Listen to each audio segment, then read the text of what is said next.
happened to Cliff Richard's old backing group, The Shadows.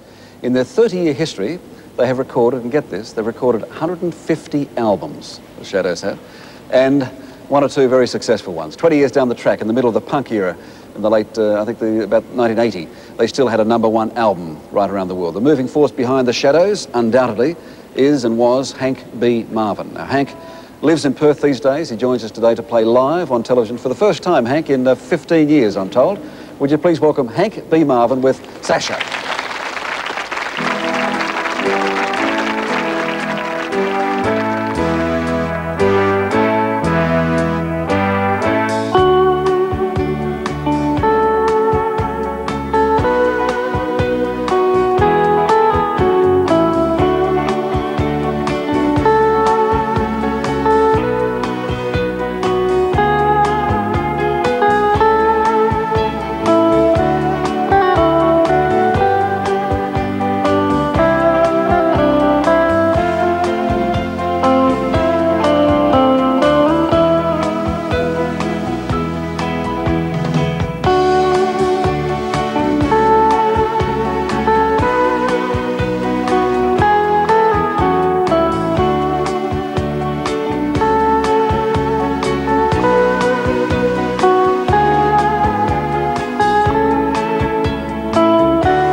Great. Thanks for seeing you here.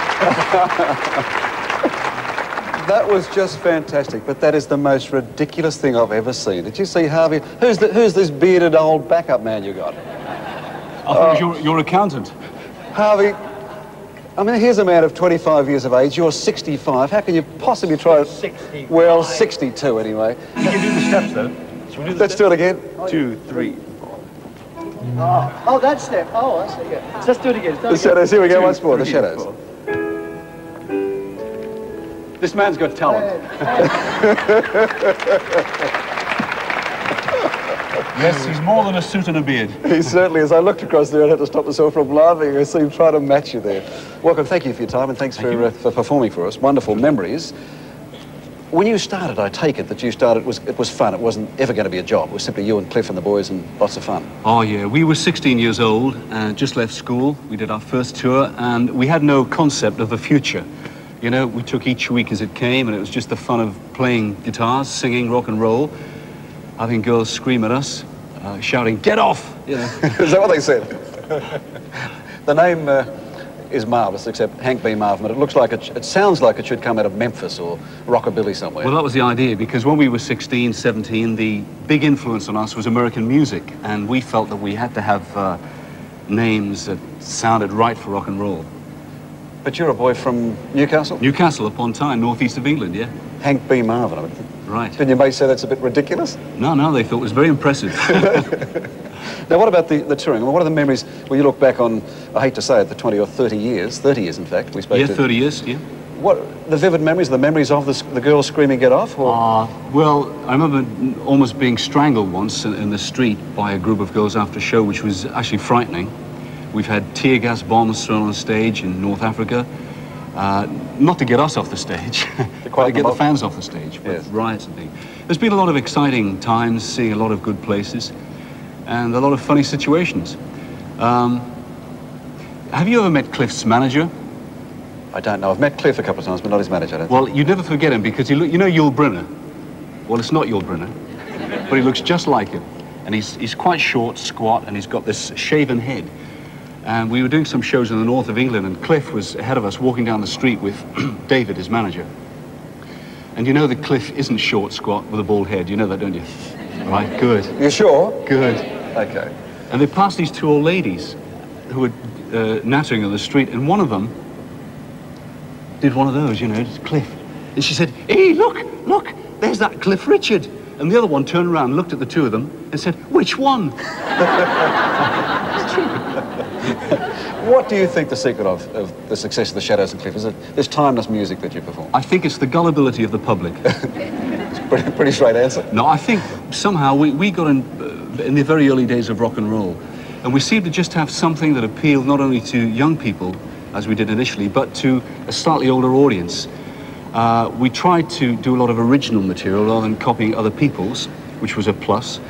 And I think getting in first and making a big impact helps the artist to sustain. And fortunately, we've been able to come up with hit records, hit albums over the years, and we've always tried to back that up with good shows, which is very important. Yes, I don't mean to embarrass you. I told the audience here in the commercial break, I mean, the legends of guitar playing these days, I mean, the Eric Claptons and the Jeff Becks, etc., all but sit at your feet. I mean, regard you as almost the father figure. I hate to say that. Thanks. But there's something about, I mean, the guitar became a voice, didn't it, for you?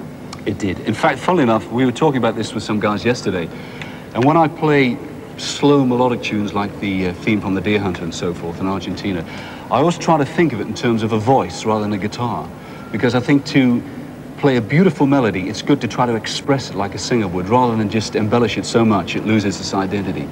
And that's helped to develop a style, I guess. But it's interesting, a little while back, a company who shall remain named... Can we advertise on here? Sure. I won't tell you that. A company called Fender, who I've always used their guitars, presented me with a copy of the very first guitar I ever had from them, which was back in '59. And they gave me a little presentation in a hotel, and I was very underwhelmed, really, because as they were about to present the guitar, a whole troop of people came into the room. There was Eric Clapton, Jeff Beck, he knows them all. Steve Howe from Yes. Mark couldn't be there, Mark Knopfler, but he's going to be, and a host of others. And to me, that was a great thrill, you know, because those guys are terrific players. Yes, indeed. All right, now you don't tour with Cliff, but you played with Cliff when he was in Perth. Yes. On this tour this year. Yes, I would have done both nights, but he wouldn't pay me, so I just did the one night. It's cheap. It's really cheap. And you did you did the full night?